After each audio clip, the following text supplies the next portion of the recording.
తాకట్లో ఉన్న మీ బంగారాన్ని విడిపించి ఆ రోజు ఆన్లైన్ ధరకే మేము కొంటాం. Sharma gold company. నమస్కారం, వెల్కమ్ టు ఐ డ్రీమ్. ధర్మ మార్గం కార్యక్రమానికి స్వాగతం. నేను మీ విజిత.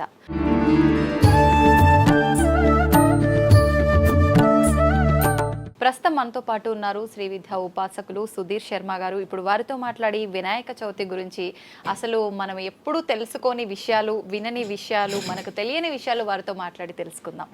నమస్కారం అండి. నమస్కారం. ఎలా ఉన్నారు? బాగున్నాము. వినాయక చవితి, వినాయకుడు అని, లంబోదరుడు అని, గణనాయకుడు అని రకరకాల పేర్లతో పిలుచుకుంటాం. అవును. ముందుగా వినాయకుడు, అసలు వినాయక అంటే అర్థం ఏంటండి? అర్థం ఏమైనా ఉందా పేరుకి? వినాయక అనే దానికి మంచి అర్థం ఉంది. సర్వాన్ వినయతి హితం అనుశాస్తీతి వినాయక అని అమరకోశంలో అర్థం. వినాయక అంటే ఏంటంటే సర్వాన్ వినయతి హితం అనుశాసయతి, అందరికీ వినయాన్ని బోధించువాడు లేదా మంచిని బోధించువాడు లేదా మంచిని ఇచ్చువాడు వినాయకుడు. జ్ఞాన ప్రదాత అంటారు కదా, ఇంకా ఎవరికి ఏది కావాలో అది ఆయన జ్ఞాన ప్రదాత. ఇంకా సిద్ధి బుద్ధి ఉన్నారు కదా ఆయనకి, ఎట్లా ఇద్దరు. సో ఆయన అనుగ్రహం వల్ల మనకి ఏంటంటే మంచి లక్షణం అలవడుతుంది. మంచిని బోధించేవాడు అంటే మనల్ని మంచి మార్గంలో పెడుతున్నట్టు లెక్క కదా. సో కానీ వినాయకుడు అంటే వినాయక అంటే మనల్ని వినయంగా ఉండడానికి, మనకి ఏది మంచో అది చెప్పి మనల్ని ఒక సరైన మార్గంలో పెట్టేవాడు వినాయకుడు. ఓకే, అది ప్రధానంగా వినాయకుడు. అలాగే ఆయనకున్న ప్రతి ఒక్క పేరుకి ఒక అర్థం ఉంటుంది. ఇప్పుడు లంబోదర అంటే లంబం అంటే చాలా పెద్దగా హ్యాంగింగ్ అని అర్థం. పెద్ద హ్యాంగింగ్ టమ్మీ ఉన్నవాడు అని అర్థం, బాగా పెద్ద బొజ్జ ఉన్నవాడు అని అర్థం. తర్వాత శూర్పకర్ణ అంటే చెవులు లాంటి పెద్ద ఏనుగు ఎలా ఉంటాయి చెవులు పెద్దగా. శూర్పం అంటే చాట, చేట లాంటి చెవులు ఉండేవాడు. కర్ణ అంటే చెవులు. అలా ఆయన ప్రతి పేరుకి ఒక అర్థం, అది మనతో ముడిపడి ఉంటుంది. మళ్ళీ ఇప్పుడు వినాయక అంటే ఆయన పేరు అంటే ఆయన పేరు మనకు ఒక మెసేజ్ ఇస్తుంది, సందేశం. ఆయన చూసి ఏం నేర్చుకోవాలి అంటే. ఓకే, అద్భుతం అండి. ఇప్పుడు వినాయకుడికి పేర్లతో పాటు రూపాలు కూడా ఉన్నాయంటారు కదా, ఎన్ని రకాల రూపాలు ఉన్నాయి? వినాయకుడికి మొత్తం 32 మనకు మంత్రశాస్త్రంలో దేవతా ఉపాసన క్రమంలో. ఇప్పుడు మామూలుగా మనం లక్ష్మీ గణపతి ఇలాంటి పేర్లని వింటుంటాం, హరిద్రా గణపతి. ఒక్కొక్క దేవతా స్వరూపం ఒక్కొక్క ఉద్దేశం కోసం ఉన్నది. మనకు 32 దేవతా స్వరూపం, 32 వినాయకుడి యొక్క స్వరూపాలలో మనకి ప్రధానంగా చెప్తాను, వాటి చదువుతాను. వాటి పేర్లు ఫస్ట్ నేను ఒకసారి అంటాను, తర్వాత వాటి పేర్లు విడిగా చెప్తాను.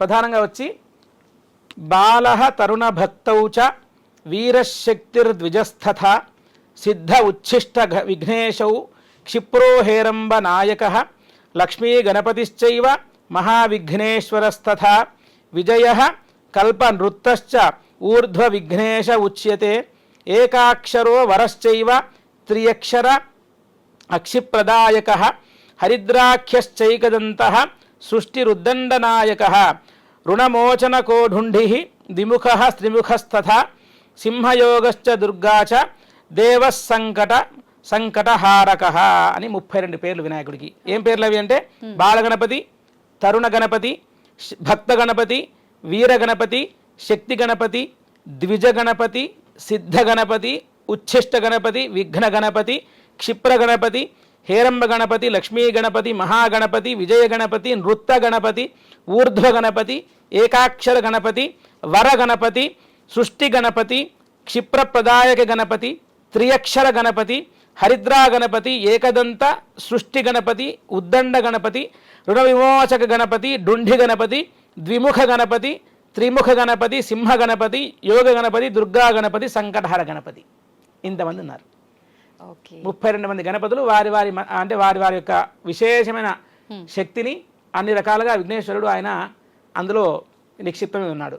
ఓకే, ఇప్పుడు ఇన్ని రూపాలతో ఇన్ని పేర్లతో గణపయ్య ఉన్నాడు కదా, మరి అంటే ప్రత్యేకించి మనం ఏ రూపంలో ఆరాధించినా పర్వాలేదా? ఒక్క రూపంలో ఉన్న గణపయ్యని ఆరాధిస్తే ఒక రకమైన ఫలితం కలుగుతుంది అని ప్రత్యేకించి అలా ఏమైనా ఉంటుందంటారా? ప్రధానంగా గణపతి లక్షణం ఆయన ఏ రూపంలో ఉన్న ఆరాధన ఆయనకే కదా. మూల రూపం గణపతి, బేసిక్ ఫామ్ వచ్చి గణపతి. ఆయనకున్న వేరియేషన్స్ అనుకోవచ్చు, మనం అదర్ ఫార్మ్స్ అనుకోవచ్చు. ఒకటే మూల రూపమే. ఆ రూపం ఆయనకున్న ఎసెన్సెస్. ఆయన ఈ రకంలో బాల గణపతి. ఇప్పుడు రుణమోచన గణపతి అనే పేరుంది ఫర్ ఎగ్జాంపుల్, ఇది అందరికి ఈజీగా కనెక్ట్ అవుతుంది. రుణం అంటే అప్పులు మోచన, అప్పులు అయినా అప్పులు తీర్చడం ఏంటండి, గణపతికి ఏం పనండి, మన అప్పులతో అనుకోవచ్చు మనం. రుణమోచన గణపతి అంటే మనకు రుణం నుంచి మనల్ని విముక్తి చేస్తాడు ఆయన. ఎలా చేస్తాడంటే మనం హార్డ్ వర్క్ చేస్తాం, కష్టపడతాం, ఏదో మంచి మార్గం దొరికి మనకి తొందరగా అంటే మన రుణం అంటే మనం ఫైనాన్షియల్ గా చూసుకుంటాం.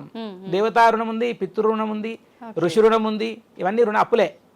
వాళ్ళకి చేయవలసింది వాళ్ళకి చేయకుంటే అప్పే కదా. సో అందువల్ల ఆ రుణాన్ని మనకు నింపడానికి అది పూడ్చడానికి రుణమోచన గణపతి అనే ఒక గణపతి యొక్క అవతారం ఉంది. ఆ రూపంలో ఆయన్ని పూజిస్తే ఆయన మనకి మామూలుగా ఉండేటువంటి ఫైనాన్షియల్ అప్పులు తీర్చడానికి కానివ్వండి, అప్పుల నుంచి ఆయన వచ్చేది తీర్చాడు. మనకు శక్తినిచ్చి మన శక్తి ద్వారా మనల్ని దాన్ని ఇంకా తొందరగా అయ్యేట్టు చూస్తాడు. మనం చేసే పని ఇంకా మోర్ ఎఫెక్టివ్గా ఉండడానికి ఆయన మనకి ఏదో ఒక అనుగ్రహం వల్ల అది ఇంకా it will be more effective so that we can easily pay it of. అలాంటి ఒక భాగ్యాన్ని మనకు ఒక ఆయన క్రియేట్ చేస్తాడు. అందువల్ల రుణమోచన గణపతి. ఇంకొకటి సంకటహర గణపతి. సంకటం అంటే కష్టాలు ఎవరు కావాలనుకుంటారు? అందరికి కష్టాలు వద్దరే అనుకుంటారు. సంకటాలను హరించే గణపతి, తీసేసే గణపతి, ఆయన పేరు సంకటహర గణపతి. ఇంకొక గణపతి ఉన్నాడు క్షిప్ర గణపతి అని. క్షిప్ర అంటే immediate grant on the spot. కలికాలంలో మనకు కొంచెం తొందరగా కావాలి కదా, పనులని తొందరగా అంటాం కదా. క్షిప్ర ప్రసాద గణపతి అంటే అందరికంటే తొందరగా క్విక్ గా రెస్పాండ్ అయ్యేవాడు. క్షిప్రం అంటే వెంటనే అని అర్థం. ఏమన్నా మనకు కొంచెం పనులు స్వామి, నాకు కొంచెం ఎమర్జెన్సీలో స్వామి అంటే ఎమర్జెన్సీ అంటే మరి నువ్వు నా అవత ఈ యొక్క రూపాన్ని జపించుకోరా అనేటువంటి జపం చేత గాని హోమం చేత గాని గణపతి అత్యంత తర్పణం విశేషం. గణపతికి తర్పణం చేస్తారు. గణపతికి ఆ మంత్రాన్ని తర్పణం చేస్తూ ఆయనకి చతురావృత్తి తర్పణం ఉంటుంది. ఆ తర్పణం చేస్తూ గణపతికి తర్పణం పాలతో క్షీరతర్పణం చేస్తే ఆయన తొందరగా తృప్తి పడతాడని చెప్పి శాస్త్రవాక్యం. ఇప్పుడు తెల్ల జిల్లేడుతో చేసిన గణపతిని పూజిస్తే కూడా తొందరగా ఫలితాలు వస్తాయంటారు కదా, అది కూడా నిజమే అంటారా? అర్క గణపతి అనేటువంటిది ఒక దేవత, అదొక మంచి వృక్షం, ఒక జిల్లేడు వృక్షం, దేవతా వృక్షం అదొకటి. సో దాంతో చేయడం వల్లనే తీరుతాయి అనుకోవడం కంటే ఏ గణపతికి మంత్రంతో చేసినా కూడా ఆయన కోరికలు తీర్చే సామర్థ్యం కలిగి ఉంటాడు. కాబట్టి మనం ఎప్పుడైనా సరే ఇప్పుడు మనం ఒక ప్రత్యేకమైన వస్తువుకి కనుక ఆయన లిమిట్ చేసామనుకోండి, అసలున్న ఫామ్లు పక్క పెట్టేసి అందరు వెళ్ళిపోయి జిల్లేడు చెట్టు మీద పడిపోతారు. ఇంకా అర్క గణపతి పైన అర్క వచ్చి అదొక విశేషమైన ఒక చిన్న చెట్టు, దానిలో ఉండే ఒక బెరడుతో గణపతిని చెక్కుతారు, చేసి దాన్ని పూజ చేస్తారు. కానీ జిల్లేడు పాలు తాగితే విషం. సో కాబట్టి బయట అందరూ అంటే వింటుంటాం కదా మనం మామూలుగా, అర్క గణపతికి అభిషేకం చేసి తీర్థం తీసుకోవచ్చా, మరి జిల్లేడు చెట్టు విషం కదా, దానిలో పడే పాలు తీర్థంగా తీసుకోవచ్చా అంటే మరి ఇవన్నీ తీసుకోవచ్చా? మరి అది ఇంకా మన రిస్క్ తీసుకోవచ్చా అంటే ఇంకా ఆ చెట్టుని ఎంత బాగా మనం ఆ బెరడుని శుభ్రపరిచి దాన్ని చేసుకుంటున్నామా దాని మీద డిపెండ్ అయి ఉంటుంది. ఏదైనా సరే అతి పనికిరాదు కదా. సో దేవతకి ప్రత్యేకంగా ఈ విగ్రహంలో మనం అర్క అంటున్నారు కదా, మామూలుగా ఏ పంచలోహ మూర్తి అయినా ఇత్తడి మూర్తి అయినా సో నిత్యం పూజించడానికి ఏది బాగుంటుందో ఆ గణపతిని పెట్టుకోవాలి మనం. ఇప్పుడు అర్క గణపతి చెక్కతో చేసిందండి, తెచ్చి ఇంట్లో పెట్టుకుంటాం, ఏదో ఒకరు చిన్నగా అది విరిగిపోవడం ఏదో స్టార్ట్ అయిపోతుంది, లోపల అనుమానాలు, అయ్యో అలా విరిగిపోయింది అలా పర్లేదు అంటారా, ఇలాంటివన్నీ మొదలవుతాయి. కాబట్టి మనకు మూర్తి అర్చామూర్తి అంటే మీరు అన్నట్టు మంచి ప్రశ్న, చాలా మందికి అనుమానమే. అర్క గణపతి మాత్రమే కోరికలు తీరుస్తాడా, వేరే వాళ్ళు తీర్చలేరా అంటే అసలు గణపతి అనేటువంటి పేరు తీసేసి మీరు మిగతా మాట్లాడండి, గణపతి లేకుండా ఏం లేదు కదా. కాబట్టి గణపతి అనేటువంటి మూల రూపాన్ని పెద్ద మైక్రో ఫామ్ అయినా, బిగ్గెస్ట్ ఫామ్ అయినా, మ్యాక్రో ఫామ్ అయినా ఆయనను పూజించడం వల్ల ఆయనకు మనకు వెంటనే కోరికలు తీరుస్తాడు. అది ఏ ఫామ్ అయినా అవ్వచ్చు. అది అర్క గణపత, మట్టి గణపత, పసుపుతో చేసిన గణపత, బంగారు గణపత, ఆయనకు సంబంధం లేదు. ఆయనకి ఏం సంబంధం? ఎవరు నన్ను భక్తిగా జపం చేస్తున్నారు, పిలుస్తున్నారు అనే దాని మీదే దేవతలు అనుగ్రహించేటువంటి లక్షణం కలిగి ఉంటారు. ఎందుకంటే వాళ్ళకు స్తుతి అంటే ఇష్టము, స్తోత్ర ప్రియులు దేవతలందరూ. కాబట్టి 1000 నామాలు కదా, సహస్రనామాలు ఉన్నాయి, మరి అందరికీ ఉన్నాయి. 1000 ఎందుకని ఒకటి సరిపోదా అంటే మరి అన్నిసార్లు పిలిస్తే వాళ్ళకి ఆనందం. అదొక ప్రతి ఒక్క నామానికి ఒక విశేషం, ఒక స్పెషాలిటీ, వాళ్ళకి దానిలో ఒక రహస్యమైన అర్థం మనకు కూడి ఉంటుంది. కాబట్టి అర్క గణపతికి పూజ చేసినా, బంగారు గణపతికి పూజ చేసినా కూడా ఫలం భక్తితో చేస్తే సమానము. మనశుద్ధితో ఆ దేవత యందు సంపూర్ణమైన విశ్వాసం. వినాయకుడు అంటే వినాయకుడే, స్వామి నువ్వే దిక్కు, నన్ను నువ్వే రక్షించు అనే శరణాగతి ఉందనుకోండి, విగ్రహంతో సంబంధం లేదు. స్వామికి విగ్రహం ఉంటుంది ఖచ్చితంగా, అందరూ వద్దన పెట్టుకుంటారు, కానీ భక్తి. అయితే ఇప్పుడు మనం ఏ దేవుళ్ళని పూజించినా, ఏ దేవుళ్ళని ఆరాధించినా మనం ఇంట్లో పెట్టుకుంటాము, ఆరాధిస్తాము. కానీ ఒక వినాయకుడి విషయానికి వస్తే మాత్రం నవరాత్రుల్లాగా మనము స్వామివారి విగ్రహం పెట్టి పూజలు చేసిన తర్వాత తీసుకెళ్లి నిమజ్జనం చేస్తూ ఉంటాం. ఎందుకని ఈ కాన్సెప్ట్ అంతా? అసలు నిమజ్జనం అంటే ఏంటంటే మనకి ఇప్పుడు చూడండి, ఇదంతా ప్రకృతి సంబంధించిన కాన్సెప్ట్. ప్రకృతి తెలుసు కదా మనకి. ఇప్పుడు వినాయక చవితి చూడండి, వినాయక చవితి ఎప్పుడు వస్తుంది? భాద్రపద మాసం, శ్రావణ మాసం తర్వాత భాద్రపద మాసం వస్తుంది. ఆ 2 months శ్రావణం భాద్రపదం ఏ ఋతువు? వర్ష ఋతువు, వర్షాలు పడతాయి. సో ఇప్పుడు ఒకవేళ మట్టితో సపోజ్ ఎగ్జాంపుల్ మనం నేను వ్యవసాయం చేసేటువంటి కాన్సెప్ట్లో చెప్తే మట్టిని తీయాలి. ఏ మట్టి తీయాలి? రేగడి అలాంటి మట్టి చెరువులో మట్టి తీయాలి. ఆ మట్టి తీసుకొస్తారు. దానివల్ల చెరువులో మట్టి తీసే వల్ల చెరువుకి పూడికి తీసినట్టు అవుతుంది, అది లోతు పెరిగినట్టు అవుతుంది. తర్వాత సారవంతమైన మట్టిని తీసుకొచ్చి ఇప్పుడు మళ్ళీ ఏంటంటే ఇప్పుడు దీనివల్ల ప్రకృతికి హాని జరగదు. మీరు ఒకవేళ ప్యూర్ గా మట్టితో చేసిన గణపతి మాత్రమే తెచ్చుకొని మీరు 9 రోజులు అర్చామూర్తిగా పూజించి, ఉత్సవమూర్తిగా పూజించి మరలా ఆయన నిమజ్జనం చేయడం వలన ఆ జలాల్లో కలిసిపోయి ఆయన మళ్ళీ ప్రకృతిలో ఏకంగా అంటే ఏంటి, ఏ రూపము ప్రకృతి నుంచి వచ్చిందో అదే రూపం మళ్ళీ ప్రకృతిలో కలిసింది. అవునండి. అంటే ఆ రూపం ఎందుకు వచ్చింది? రూపం మానవులు ఉద్ధరించడానికి వచ్చింది, మనకు శ్రేయస్సు చేయడానికి వచ్చింది. ఏ రూపాన్ని చూస్తే మానవుడు ఆహా అని సంతోషపడతాడో ఆ రూపాన్ని తీసుకొని అదొక ఏమంటారు భవబంధాలు అంటారు చూసారా, అంటే పుట్టడం చావడం అనేటువంటి దాన్ని భవము అంటారు. అంటే జన్మించడం మరణించడం భవబంధాలు. సో సర్కిల్ కదా.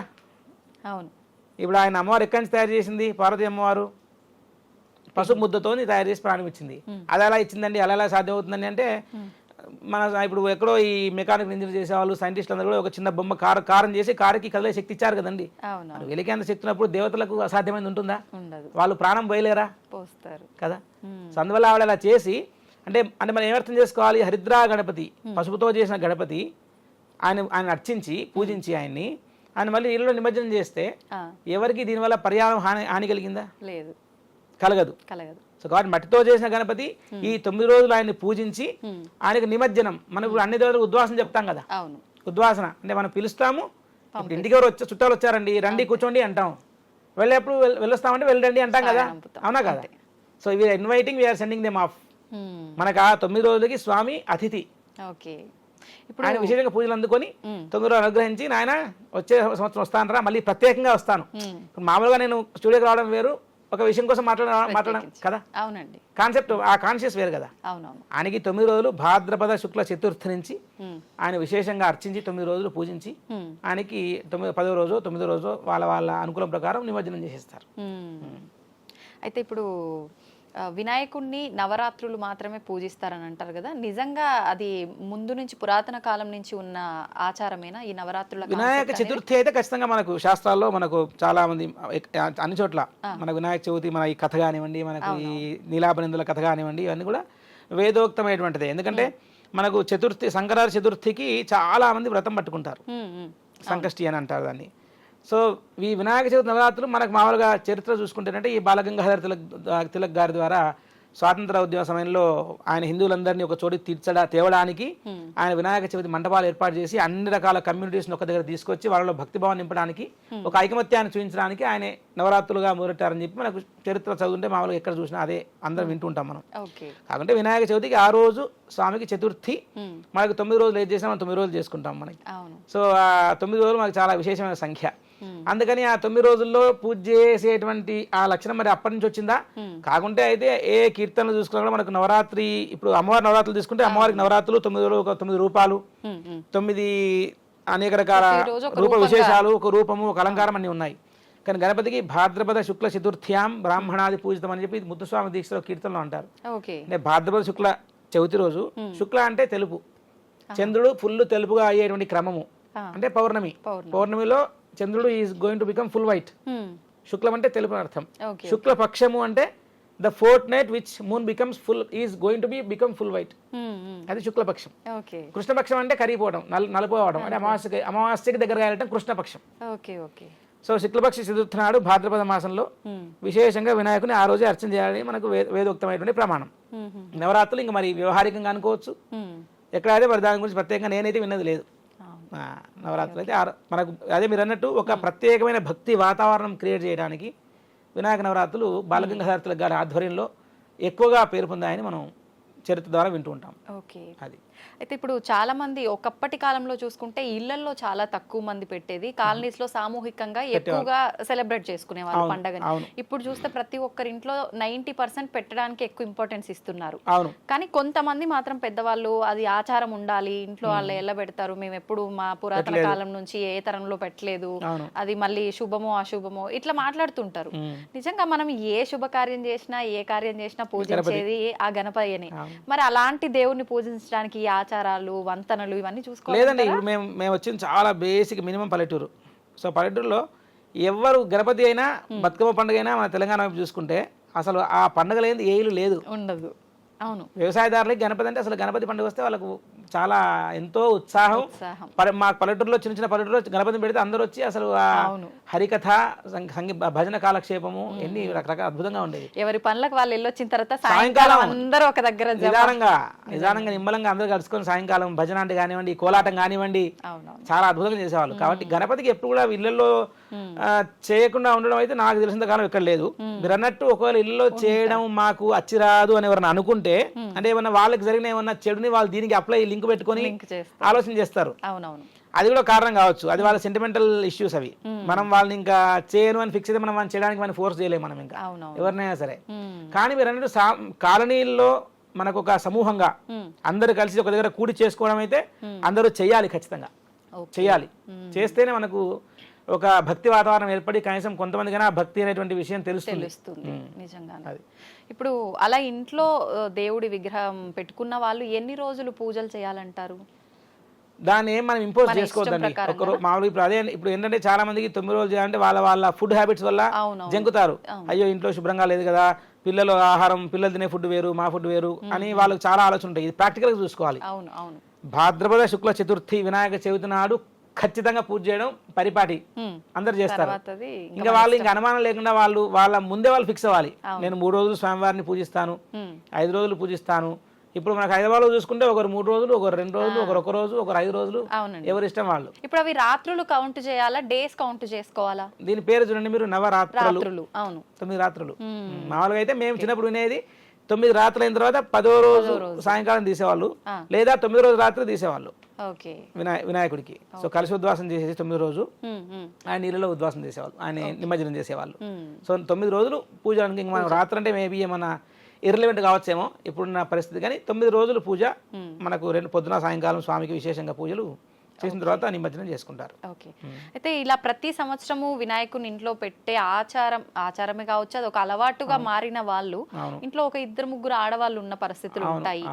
ఒకరికి వీలవ్వదు, మిగతా 2కి వీలవుతుంది. మరి ఇంట్లో అలా ఒకరు పక్కన ఉన్నప్పుడు మేము ఇంట్లో మళ్ళీ వినాయకుని ఈ సంవత్సరం చేసుకోవచ్చు. ఎవరికైతే అడ్డం లేదు, అడ్డంకి శుభ్రంగా ఎవరైతే మామూలుగా నార్మల్గా ఉన్నారో యాక్చువల్ అయితే పూజలు భర్తలు చేయాలి. భర్తలు చేస్తే వాళ్ళకి కావాల్సిన సంభారాలు ఏర్పాట్లు చేసి పెట్టేస్తే ఆయన దీపారాధన చేసి ఆయనకు కావాల్సిన పూజా సామాగ్రి, కలసించము కానివ్వండి, ఆచమనం చేసుకునే పాత్ర కానివ్వండి, మంచి పూలు పళ్ళు స్వామివారికి కావాల్సిన రెడీ పెట్టేస్తే భర్తలు వచ్చి కూర్చొని పూజ చేయాలి. భార్యాభర్తలు ఇద్దరు కూర్చొని చేస్తే ఇంకా అద్భుతం, ఇంకా తిరగలేదు. ఎవరికైతే పడదో ఆ సంవత్సరం ఇంకా వాళ్ళు పక్కన కూర్చుంటే ఏది జాగ్రత్తగా ఉండి మడిగా ముట్టుకోకుండా, తీర్థం ప్రసాదం తీసుకోకుండా వాళ్ళు మామూలుగా ఇంకా అంతే ఆ నామాన్ని మనసులో స్మరణ చేసుకోవాలి. మిగతా వాళ్ళు చేసుకోవచ్చు, ఎవరికి అడ్డలేదో వాళ్ళు చేసుకుంటారు బై డిఫాల్ట్ చేసుకోవచ్చు. కానీ పెద్దవాళ్ళు చెప్తూ ఉంటారు, అట్లా ఎట్లా చేస్తారు ఒకరు పక్కన ఉన్నప్పుడు, ఎంత నువ్వు పక్కకున్నా అంటూ అయిపోతుంది కదా, అందుకే శుభ్రంగా అంటున్నాను. ఇప్పుడు అట్లా వాళ్ళు ఏంటంటే అందరికి అది కొంతమంది ఇంకా ఆచారంగా ఉండి కలుపుకోరు, కొంతమంది పద్ధతిగా ఉండి, ఎందుకంటే అదొక డిసిప్లిన్. ఇంకా దానికి మనం వేరే అనవసరమైనటువంటి అర్థాలు అంటగట్టొద్దు. ఇప్పుడు ఒక డిసిప్లిన్ అంతే, అది ఒక డిసిప్లిన్. ఆ 3 రోజులు విశ్రాంతి తీసుకుంటారు, అయిపోయింది. వాళ్ళకి మూడ్ స్వింగ్స్ ఉంటాయి, రకరకాల ఇబ్బందులు ఉంటాయి, అన్ని ఉంటాయి. కాబట్టి భక్తి మీద ఎక్కువ దృష్టి పెట్టే అవకాశం ఉండకపోవచ్చేమో, మనసు ఇంక వేరే రకంగా ఆలోచనలు చేయొచ్చేమో. కాబట్టి ఆ 4 రోజులు పక్కన విశ్రాంతి తీసుకొని దానికి నిత్య పూజ చేసుకుంటాం. ఇప్పుడు ఆ స్త్రీ ఆ ఇంటి ఇల్లాలు దూరం ఉంది, భర్త నిత్య పూజ చేస్తాడు, చేయాలి. ఇంట్లో పూజారంలో ముట్టుకోకుండా ఉండి స్నానం చేసి మంచి శుభ్రమైన బట్టలు కట్టుకొని బొట్టు పెట్టుకొని నిత్య దీపారాధన చేసుకుని తర్వాత మీ లైఫ్ స్టైల్ మీరు పడిపోండి. ఇంకా అన్నిటికీ లింక్ చేసుకుంటే పూజకి ఇంకేం చేయలేము మనం. పొద్దున స్నానం చేసి పూజ చేసి దండం పెట్టుకుని బయట పడ్డామంటే ఆ రోజు హాజరు పడ్డది చాలు. ఇంకా తర్వాత నీ పని నువ్వు చేసుకో, ఇంకెక్కువ ఆలోచన చేయొద్దు, చేసుకోవచ్చు. ఇప్పుడు వినాయకుడి విషయానికి వస్తే రకరకాల పత్రాలతో స్వామివారిని పూజిస్తూ ఉంటాము. ఎందుకండి? ప్రకృతి అంటే ప్రకృతిలో మనకు అన్ని రకాల పత్రాలు ఉపయోగకరమైనటువంటివి. ప్లస్ ఇంకొక కారణం కూడా ఆలోచన చేయొచ్చు. ఏనుగు ఏం తింటుంది అనేటువంటి పత్రాలు ఆయనకి ఇష్టమైన ఆహారం. ఏనుగని ఆకులుగా తినేది, ఆకులు, చెరుకు గడ, మొక్కజొన్న పొత్తులు కదా. కాబట్టి ప్రకృతి నుంచి వచ్చే అన్ని రకాల అవన్నీ దేవతా వృక్షాలు, దేవతా పుష్పాలు మనకు కొంచెం చెప్పబడ్డాయి. అలాంటి వృక్షాలు, అలాంటి చెట్ల ఆకులతో మనకు ప్రకృతి పూజ. అంత గరికలో ఏముంది? కానీ యో దూర్వాంకురైర్ యజతి, ఎవరైతే దూర్వాలతో పూజ చేస్తున్నాడో వినాయకుడికి, గరికతో ఎవరైతే హోమం చేస్తున్నారో గణపతికి కోరిన కోరికలు తీరుస్తున్నాడని చెప్పారు. ఎంత ఈజీ అండి. గరికలో ఏముంది, అవును. కాస్త నెయ్యి గరిక ఆయన్ని సమిధలు తెచ్చుకొని హోమం చేస్తే ఆయన సంతోషపడుతున్నాడు ఈజీగా గరికల చేత అందుబాటులో కదా. ఉంటది. తర్వాత వరి పేలాలతో హోమం చేస్తారు గణపతికి. ఆయనే చాలా అఖండమైన శ్రేయస్సు కీర్తి ఇస్తారట మనకి. ఓకే. ఉపనిషత్తులో చెప్పడం జరిగింది. దూర్వాంకురాలు, దూర్వా అంటే గరికలు, తర్వాత మోదకాలు, ఆయనకు మోదకాలతో చేస్తే వాంఛిత ఫలం ఆప్నోతి, కోరిన కోరికలు తీరుస్తాడట. ఇంకేం కావాలి ఆయనకి చెప్పేసాడు క్లియర్ గా. కాబట్టి మనకి ఏ పూజా పద్ధతి అయినా ఫుల్ గా మనకు మన యొక్క శాస్త్రాల్లో క్లీన్ గా చెప్పబడింది.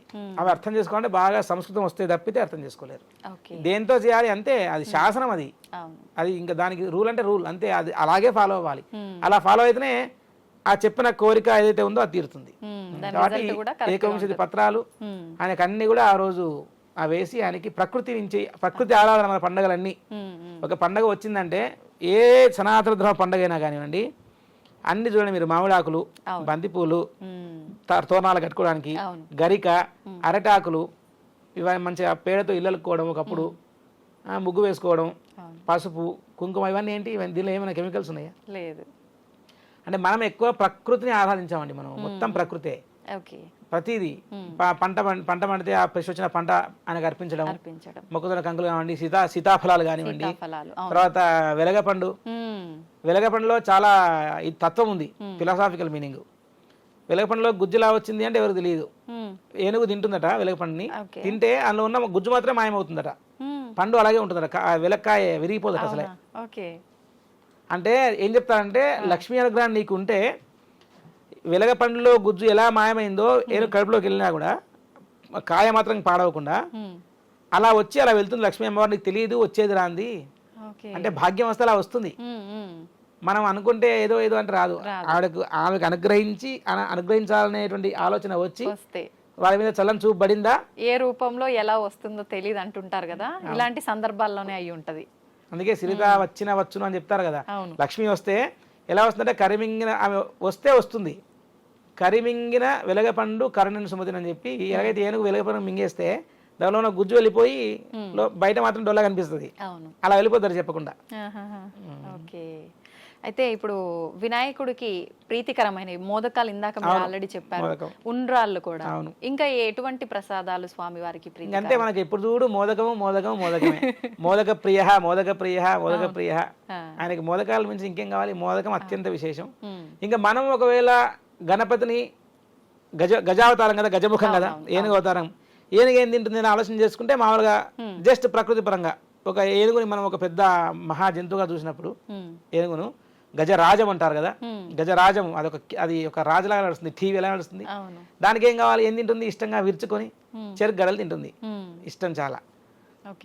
అది మామూలుగా ఓహో ఏనుగు ఇష్టం కాబట్టి అవి పెట్టడం. మనం ఏనుగు చూస్తే గణపతి అనుకుంటాం కదా, అవి గణపతి అంట ఏనుగు చూస్తే మనం. సో కాబట్టి గణపతికి మోదకాలు, తర్వాత అటుకులు, బెల్లం, ఇవన్నీ కూడా మనకు పల్లెటూరులో చిన్నప్పుడు పంచిపెట్టేవాళ్ళు. అటుకులు, బెల్లము, అష్టద్రవ్యం అని హోమం చేస్తారు గణపతికి. అటుకులు, బెల్లము, తెల్ల నువ్వులు, తేనె, బెల్లము, కొబ్బరి పొడి ఇవన్నీ వేసి హోమం చేస్తారు.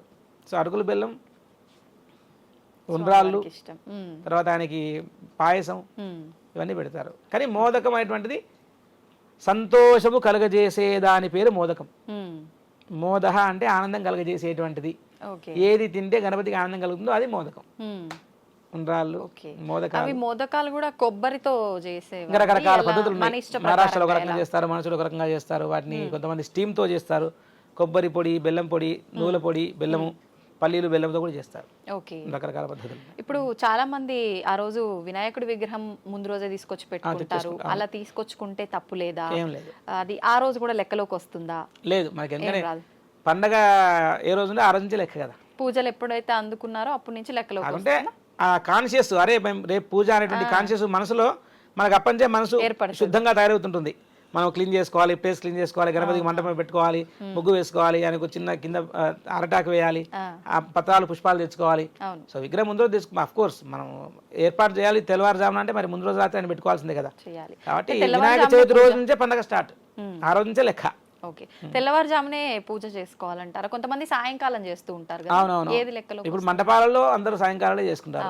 అదేంటంటే వాళ్ళ ఏర్పాట్ల మీద డిపెండ్ అయి ఉంటుంది. ఎందుకంటే అందరు రావాలి, అందరూ కలవాలి, వచ్చి పొద్దున ఏవో పనులు ఉంటాయి అవి చేసుకోవాలి. ప్లస్ ఇళ్లలో పూజ చేసుకుని కానీ సాయంకాలం సొసైటీకి వెళ్ళరు అవునవును. బయట పెట్టే పూజలకి.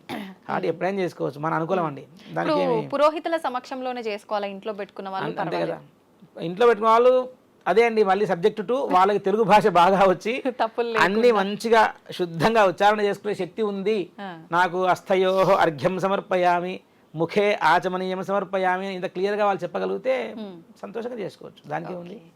ఇప్పుడు కానీ పురోహితుని పిలిచి చేస్తే మంచిది. పురోహితులు చేస్తే వాళ్ళు కల్పోక్తంగా మీకు ఇబ్బంది లేకుండా ఉంటుంది కదా, అవును హ్యాపీగా అంతే బ్రహ్మాండంగా నిజంగా పూజ మంచిగా పూర్తయింది అనే ఒక తృప్తి కూడా నిదానంగా చేసుకోవాలి, తొందరపడకుండా నిదానంగా ఒక భక్తితో.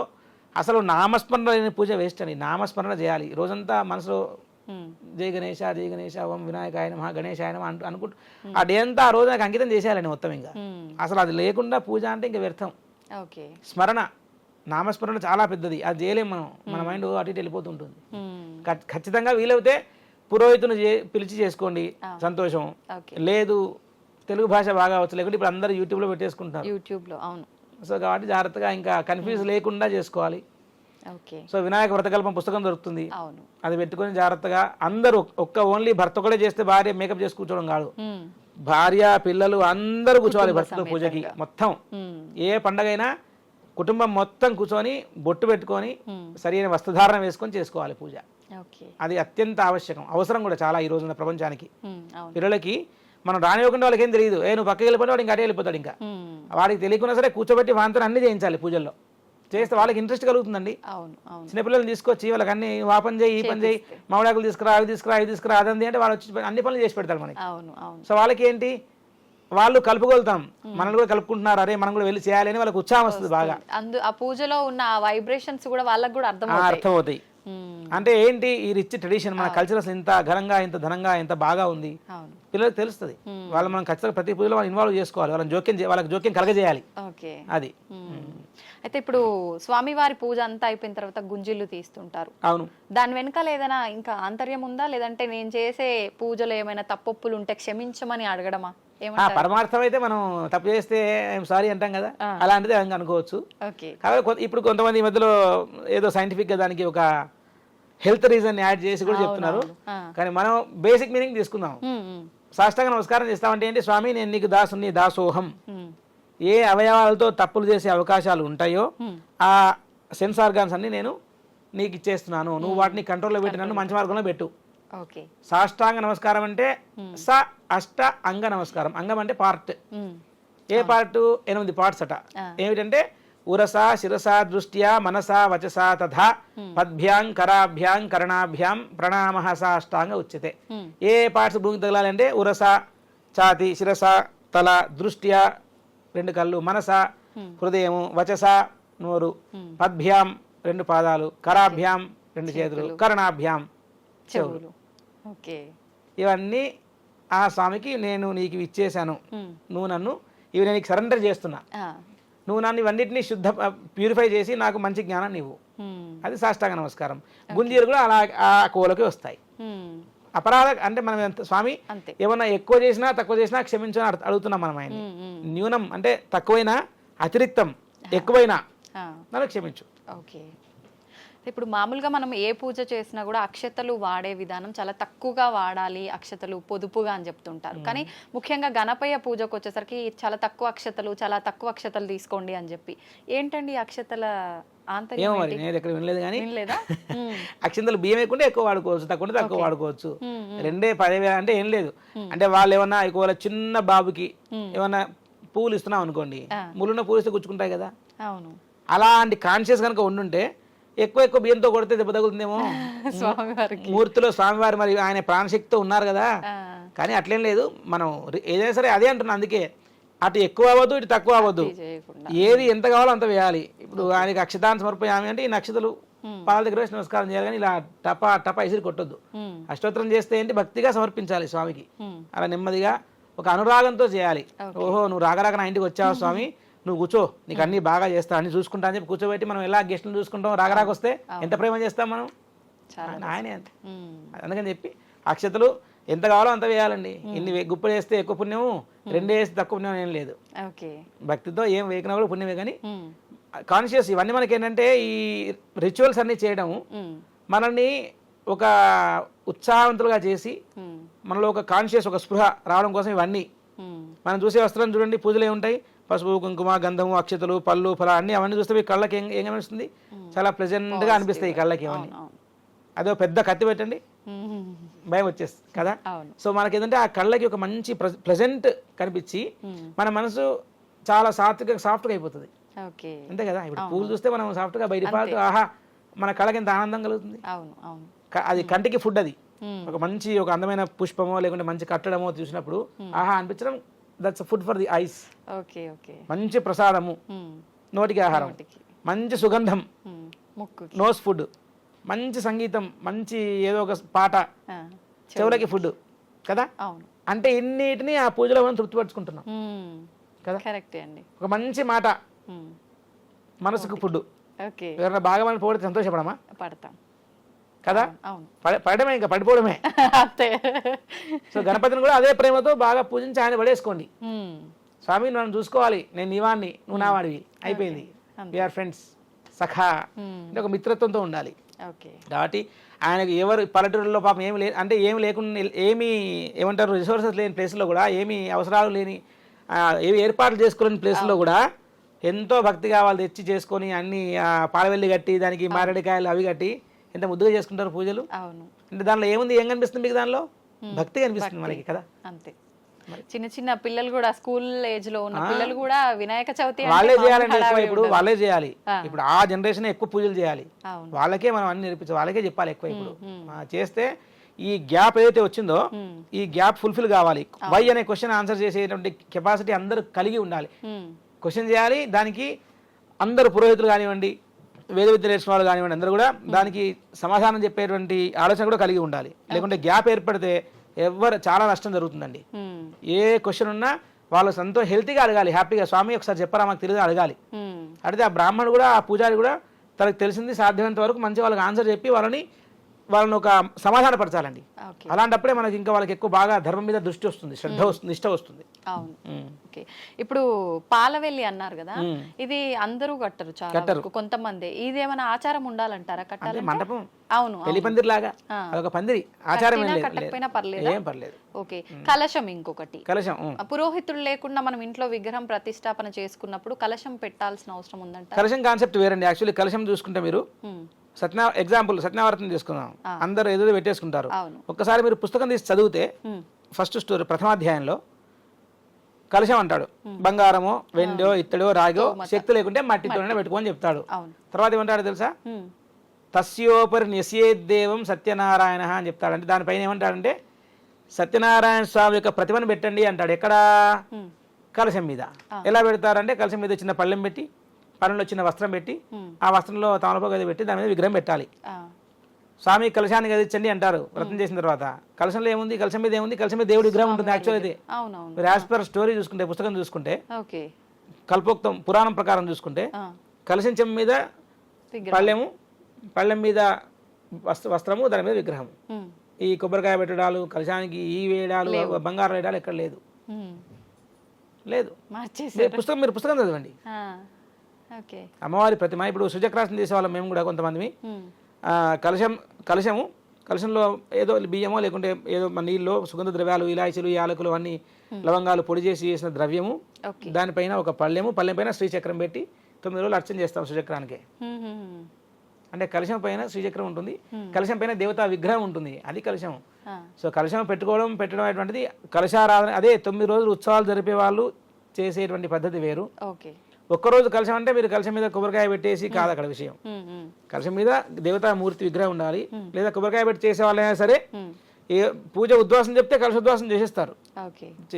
చేసుకొని వాళ్ళు మామూలుగా పూజ చేసుకోవచ్చు. కలశం పెట్టాల్సిన నియమం అయితే ఖచ్చితంగా అంటే ఇంకా 9 రోజులు చేసే వాళ్ళకి, లేదా అందరూ ఎవరో పెట్టారు మనం పెట్టలేదని ఆలోచన రావడానికి ఆస్కారం ఉంటుంది. సో కంపేర్ చేసుకుంటారు కదా. సో కాబట్టి పురోహితుడు చెప్తారు ఖచ్చితంగా, పురోహితుడు ఎట్లా చెప్తే అట్లా చేసుకోవాలి. ఇప్పుడు విగ్రహం తీసుకొచ్చుకునేటప్పుడు కూడా తొండం ఇటువైపు ఉండాలి, అటువైపు ఉండాలని చెప్పి డిస్కషన్లు చేస్తూ ఉంటారు. అది చూసుకోవాలంటారా? నిజంగా చూసుకోవచ్చు. ఎందుకంటే ఎడమ సైడు కుడి సైడు, ఎక్కువ వైపు చూస్తే ఎడమ సైడే ఉంటుంది తొండం, కుడి సైడ్ చాలా తక్కువ. ఎటువైపు ఉండేది మనం తీసుకోవచ్చు, ఎటువైపునా తీసుకోవచ్చు. రెండు ఏదైనా సరే గణపతి ముఖం కలిగి ఉండాలి ఫస్ట్. అంతే. నిజంగా ఏదైనా చేసుకోవచ్చు. అంత అనుమానం అయితే పెట్టే పని నేను చేయను. ఎందుకంటే అంత ఆలోచన చేసేంత చెప్పదగ్గ సమాచారం అంటే ఫిలసాఫీలో ఉండొచ్చు. కానీ ఈ నవరాత్రికి మామూలుగా అయితే అందరూ దాదాపు తొండం ఇలా ఇటువైపు తిరిగే ఉంటుంది, ఎడమవైపు తిరిగే ఉంటుంది దాదాపు. ఎందుకంటే చేతిలో మొదగా ఉంటుంది కదా, అది తీసుకునే ప్రయత్నం. ఓకే. కాబట్టి పూజాపరంగా రెండు పెట్టుకోవచ్చు. కానీ మీరు ఎక్కువ చూస్తే విగ్రహాలు చేసేవాళ్ళు వాళ్ళు దాదాపు వాళ్ళు ఒక శిల్పశాస్త్రం ప్రకారం చేస్తారండి వాళ్ళు. మనం దాని మీద కామెంట్ చేయలేము. వాళ్ళు ఎందుకు వాళ్ళు యాక్చువల్లీ లేకుంటే కొంతమంది ప్రత్యేకంగా అడుగుతారు మాకు రైట్ సైడ్ ఉంది తొండం చేయమని. మీరు విగ్రహాలు చేసే వాళ్ళ దగ్గరికి వెళ్తే వాళ్ళ దగ్గర ఒక పక్కా ఇన్ఫర్మేషన్ ఉంటుంది, మా దగ్గర కూడా ఇన్ఫర్మేషన్ ఉండదు. వాళ్ళు శిల్పశాస్త్రం ప్రకారము దేనో ద బెస్ట్ అన్నట్టు వాళ్ళు ఏం చేయాలి చేస్తారు. ఎందుకంటే మరి అన్ని లక్షల మంది విగ్రహాలు కొంటున్నప్పుడు తప్పు కొట్టరా, వెంటనే తప్పు చెప్పేస్తారు వాళ్ళకి కదా. కాబట్టి ఏది దొరికితే అది తెచ్చుకొని చేసుకోవచ్చు. ఓకే. ఒక్కొక్కసారి మనం విగ్రహాలు తీసుకునేటప్పుడు ఎక్కడో ఒక చిన్న డ్యామేజ్ అట్లా అవుతుంటుంది. ఇంకా తప్పనిసరి పరిస్థితుల్లో ఏదో ఒకటి తీసుకోవాల్సిందే తప్పదు అని, కానీ లోపల ఎక్కడో చిన్న అనుమానం అయితే ఉంటది. నిజంగా పూజ చెయ్యొచ్చా, మనం ఇంట్లో దేవుడి పటాలు ఎక్కడన్నా ఇంత అయితేనే తీసి పక్కన పెట్టేస్తాము, మరి ఇది పనికి వస్తుందా ఈ విగ్రహం అని చూసి తెచ్చుకోవాలి. అందుకే ఇప్పుడు మట్టి విగ్రహం కొన్నారనుకోండి, మట్టి విగ్రహం శిథిలం అయితే ఇంకోటి తెచ్చుకోవాలి, ఇంకా తప్పదు. అట్లా అంత దొరకని పరిస్థితుల్లో ఇంకా పసుపు వినాయకుడు చేసుకోవడమే చూసుకొని బ్రహ్మాండంగా. ఇంకా అంతకుమించి మనం చేసుకుంటే మన చేతిలో ఇంకేమో మనకు తృప్తి కూడా ఉంటుంది. శిథిలమైన విగ్రహంతో పూజ చేసుకోవద్దు, అది సర్వసాధారణం, అందరూ చెప్పే విషయం, పనికిరాదు. ఎందుకంటే మనకు అంత ఇష్టంగా అపురూపంగా తెచ్చుకునే విగ్రహం అయ్యో కన్ను ముక్కు విరిగిపోయింది చెవులు విరిగిపోయింది అంటే మనం ఎలా చేసుకున్న పూజ మనకు మనసు ఒప్పదు కదా. ఫస్ట్ ఆఫ్ ఆల్ అది ముద్దుగా ఉండి కళాత్మకంగా ఉంటేనే విగ్రహం ఇంటికి తెచ్చుకొని పూజ చేసుకుంటాం. లేదంటే మనం విగ్రహాన్ని అదే అంటున్నా, మనం నేర్చుకునే ప్రయత్నం చేయాలి, పిల్లలకి నేర్పించాలి. మంచి మట్టితోనో లేకుంటే పసుతోనో విగ్రహం చేసుకొని అందరూ పూజ చేసుకోవాలి. సాధ్యమైనంత వరకు అన్ని డీటెయిలింగ్స్ కరెక్ట్ గా ఉన్నాయో చూసుకుని విగ్రహం తెచ్చుకోవాలి ఇంటికి మనం, అది శ్రేయస్కరం. ఓకే. ఇప్పుడు ఇంత చేసినాం కానీ పూజకు ఫలితమే దక్కలేదని బాధపడుతుంటారు. అలాంటి బాధ లేకుండా ఈ నవరాత్రుల్లో కానీ లేదు ఇంట్లో మనం ఎన్ని రోజుల నుంచి పూజలు చేశామో దాని ఫలితం కరెక్ట్ గా దక్కాలంటే సింపుల్ గా ఏం చేస్తే బాగుంటుంది? ఫలితం దక్కాలంటే భక్తిగా శ్రద్ధగా నామస్మరణ చేయాలి. ఓకే. అంటే ఫలితం దక్కాలంటే రెండు విషయాలండి. ర్యాపిడ్గా వచ్చి 9 రోజులు పూజ చేయగానే గణపతి వచ్చి మనతో సెల్ఫీ దిగిపోడు కాదు. అది సాధన అటువంటిది కొన్ని సంవత్సరాల తపశ్శక్తితో వచ్చేటువంటి అనుగ్రహం అండి. మీరు సంకల్పం చేసుకోవాలి. ఫలితం దక్కాలంటే సంకల్ప లోపం. స్వామి నాకు ఇది కావాలి, కానీ నేను నీ యందు ఒక కథలని దృఢమైన ఒక స్ట్రాంగ్ నాకు విశ్వాసం నీలో ఉంది అనేటువంటి శక్తి లేకుంటే సంకల్ప సిద్ధి ఆలస్యం అవ్వచ్చేమో. కానీ 9 రోజుల్లో పూజ చేసాము నా కోరిక తీరలేనటువంటి నిరాశ ఉండొద్దు. ఏ పూజ కానీ ఏ దానము కానీ ధర్మం కానీ నామస్మరణ కానీ వ్రతము కానీ హోమం కానీ యజ్ఞము కానీ యాగం కానీ ఏ మనిషి అయినా చేస్తే దాని ఫలితము వేస్ట్ పోదు. నో, దానికి మీకు ఫలితం వచ్చి తీరుతుంది. ఈరోజు కాకుంటే రేపు. నమ్మకం ఏంటండి అంటే ఏదో కోరికతో ఏదో పూజ పునస్కారం చేస్తాము, ఆ కోరిక ఎప్పుడు తీరుతుందో అప్పుడు ఆహా స్వామి అనుగ్రహించావా అనుకోవాలి. అంటే మనం వేసిన ఉత్తరం చేరిందని, చేరుతుంది. చేరినప్పుడు అక్కడి నుంచి ఆన్సర్ వస్తుంది కదా, ఐ గాట్ యువర్ లెటర్ అని చెప్పి. మన అన్ని కూడా గ్యారంటీ, పూజలు అన్ని గ్యారంటీయే. భక్తితో చేస్తే కోరిక తీరని భక్తుడు లేడు. అందుకే మరి ఇంత భక్తి మరి జనాలకి, లేకుంటే ఎవరు రారు కదా. అవును, అది సంతోషం అండి. చాలా మంచి విషయాలు చక్కగా వివరించారు. ధన్యవాదాలు.